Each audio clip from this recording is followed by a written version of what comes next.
কোন বান্ধবী? ওই যে উকিলের বউ। ও হ্যাঁ, ওরা ভালো আছে। আপনি তাদের বাসায় যান?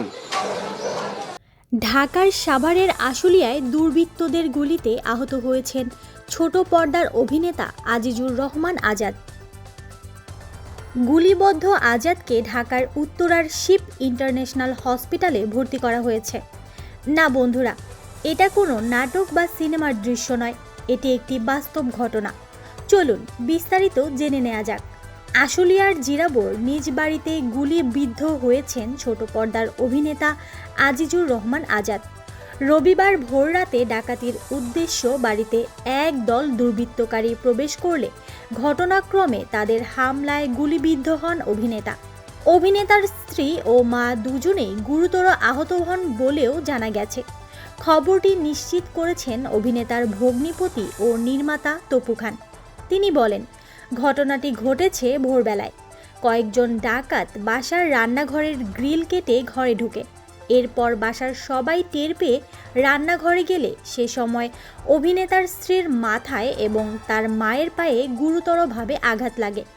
এরপর ডাকাতরা চলে যাওয়ার সময় আজাদের পায়ে 3টি গুলি করে।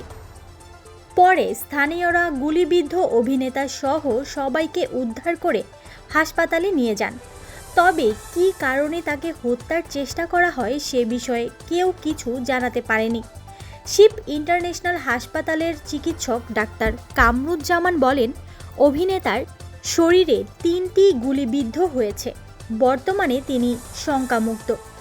মা স্ত্রীসহ অভিনেতা এখন রাজধানীর উত্তরার একটি হাসপাতালে চিকিৎসাধীন রয়েছেন বলে জানা গেছে। অভিনেতার জ্ঞান ফিরেছে বলেও খবর এসেছে।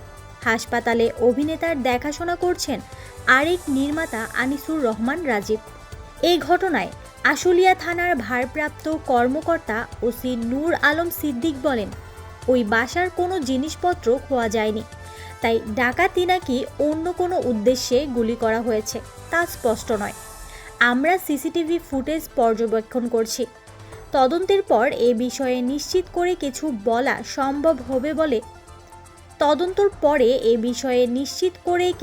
সম্ভব হবে বলে আশা করছি।